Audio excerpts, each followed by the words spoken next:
प्रेम सिंधु मकरंद रसोगधारा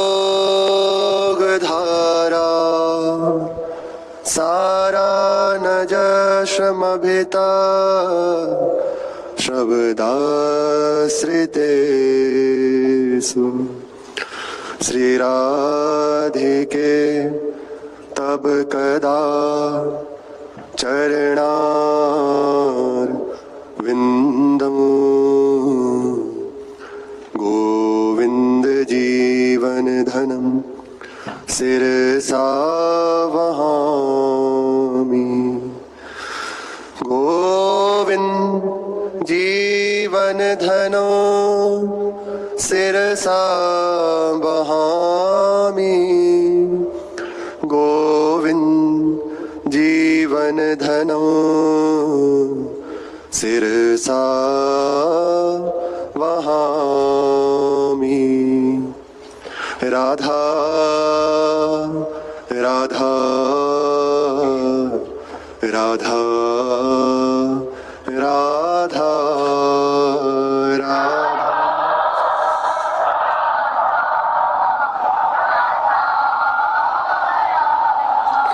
राधा राधा राधा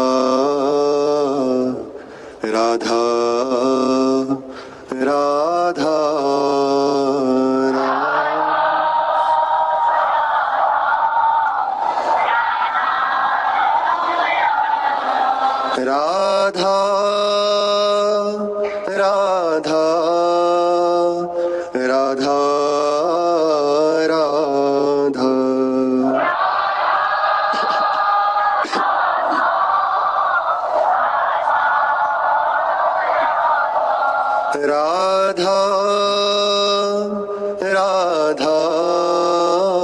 राधा राधा राधा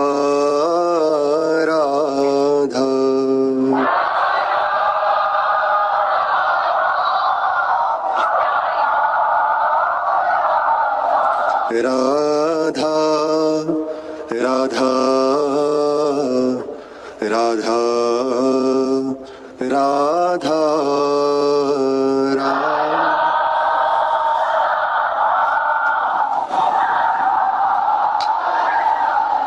श्री राधा वल्लभ लाल की जय। तन्हा प्रतीक्षण चमत्कृत चारु लीला लावण्य मोहन महा मधुरांग भंगी राधाननं हि मधुरां कला निधान माविर्भविष्यति कदा रस सिंधु सारम माविर्भविष्यति कदा रस सिंधु सारम। प्रतिक्षण जिनका स्वरूप सौंदर्य लावण्य भंगिमा है, प्रेममयी भंगिमा है, कला चातुरी वर्धमान को प्राप्त हो रहे हैं, दिव्याति दिव्य लीलाओं का स्रोत है जिनका श्रीअंग निरंतर। यहां ऐसा नहीं होता कि अभी यही देखा, अब ही और अब ही और अब ही और है। प्रतिक्षण बढ़ रहा है, बदल रहा है। सौंदर्यता लावण्यता में निरंतर, ऐसा मानिए कि जैसे समुद्र में ज्वार भाटा आता है, वैसे ही इस सौंदर्य में, लावण्य में, प्रेममयी लीलाओं में प्रेम रूपी समुद्र का ज्वार भाटा आ रहा है। सौंदर्य में और लावण्य में अंतर है। सुंदरता कहते हैं कि किसी को सहज जो उसका स्वरूप है उसको सवार दिया जाए। उसे कई महापुरुषों ने इसकी व्याख्या करी है, एक ये भी है, तो उसको सवारा जाए तो उसकी उतनी उपमाई कह सकते हैं ये सुंदर है, पर पूर्ण नहीं है। अभी वह घट सकता है, उपमा तो नहीं दे सकते पर समझने के लिए। जैसे श्रृंगार आप कीजिए तो आप थोड़ी देर में देखिए वह श्रृंगार उस क्षण के लिए तो एक आकर्षण में हुआ, फिर बाद में घटता चला जाता है, होता है ना, उसकी है ही। अब दृष्टांत तो इससे नहीं तुलना में आता, पर अब एक जगह संगोष्ठी हो रही थी तो वहां सब बड़े बड़े प्रवक्ता विराजमान थे। तो वहीं एक प्रवक्ती भी थी, सत्संग करने वाली कथावाचिका, वे भी थी। पुरानी थोड़ा बात है। तो क्या हुआ, जिस जगह मंच लगा था उस जगह एक पतली चादर थी जिससे धूप सीधी आ रही थी, और संध्या के 4 बजे का समय था। उपमा नहीं दे सकते पर एक समझने के लिए कि यहां सुंदरता सवारी जाती है, पर हमारी जो महारानी वो सुंदरता सवारने से नहीं हुई, सहज सौंदर्य, सहज माधुरी अंग प्रति ये है। यहाँ छवि को छुपाए हुए को, सुंदरता को छिपाने के लिए कई बार श्रृंगार किया जाता है। प्रेमी जन, महापुरुष जनों ने वर्णन किया है। तो विराजमान थी वे भी। थोड़ी देर में क्या हुआ कि वह रश्मि उस समय एकदम प्रचंड थी, जून का महीना, तो और गर्मी, 4 बजे की गर्मी थी उस समय, उतरती हुई तो सीधी आ रही थी। अब बाहरी कोई व्यवस्था नहीं थी कि पंखा हो या ऐसा कुछ, तो वहां महात्मा भी बैठे थे, जटाधारी और अपने सहज अचला आदि लगाए हुए। तो जब ज्यादा थोड़ी देर तो ठीक रहा, अब पसीना प्रारंभ हुआ, तो महात्मा जन तो अपना ऊपर का वस्त्र उतारे और करने लगे, सहज रूप में आगे। पर अब वे क्या करें, तो एक बहुत सुंदर श्रृंगार करके गई हुई थी। थोड़ी देर में उनके श्रृंगार में ऐसी विकृति आई कि स्वरूप पहचानना मुश्किल हो गया। यह है कृत्रिम सौंदर्य, बनावट का सौंदर्य। तो जिस समय किया उस समय तो आकर्षण से युक्त हुआ, ठीक लगा, लेकिन थोड़ी देर में वह घटना प्रारंभ हो गया, उसमें आ गई गिरावट। पर यहां ऐसा नहीं है। इसलिए पहली पंक्ति में कहते तन्ना प्रतिक्षण और चमत्कार से युक्त है। जो सौंदर्य है ना, चमत्कार से युक्त है। लावण्य कहते हैं एक विशेष आकर्षण को, वह घटता नहीं, और ये केवल प्रभु के अंदर होता है, केवल श्री श्यामा श्याम में होता है। लावण्याद्भुतम, अद्भुत लावण्य, ये निखर के, और जो स्वरूप है, जो सौंदर्य है, उसमें विशेष आकर्षण शक्ति को लाने वाले को लावण्य कहते हैं।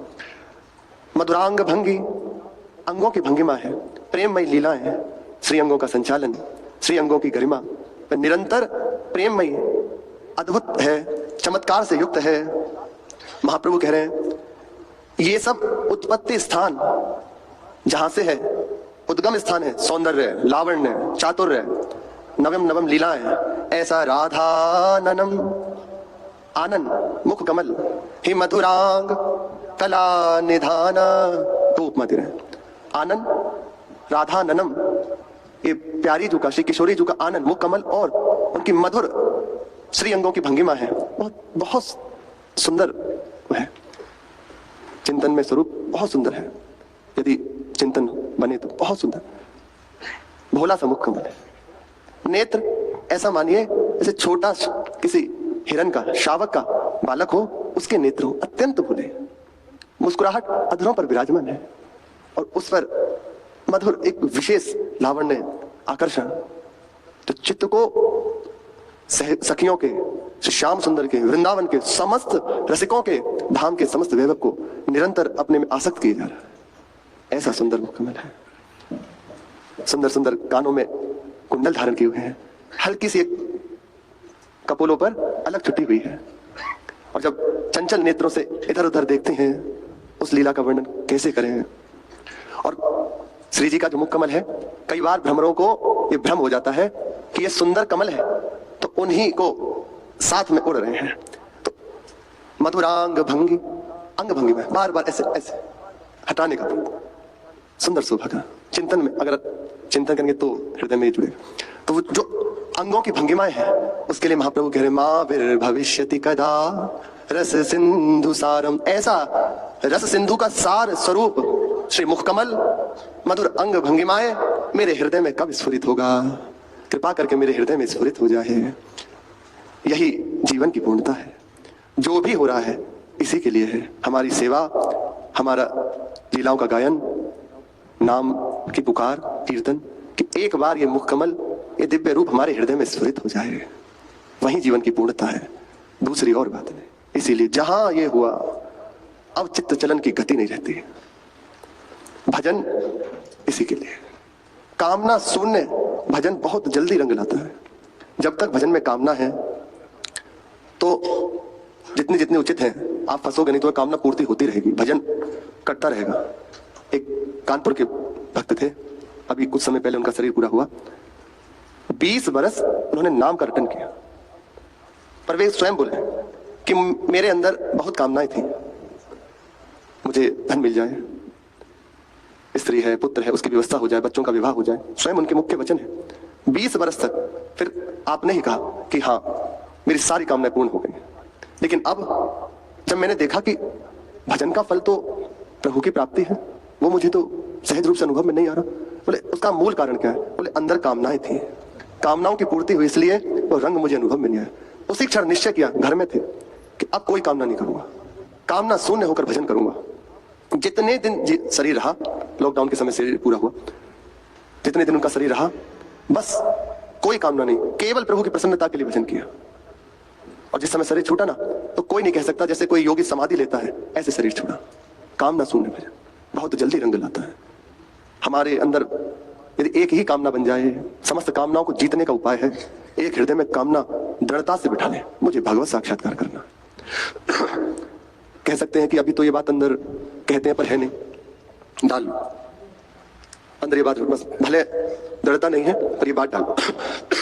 मुझे प्रभु की प्राप्ति के लिए चलना है, मुझे प्रभु की प्रसन्नता के लिए भजन करना है, इसी में जगत मंगल हो जाएगा, इसी में समस्त कामना पूर्ण हो जाएंगी। आपका भजन, जैसे एक दिन सत्संग महाराज जी कह रहे थे कि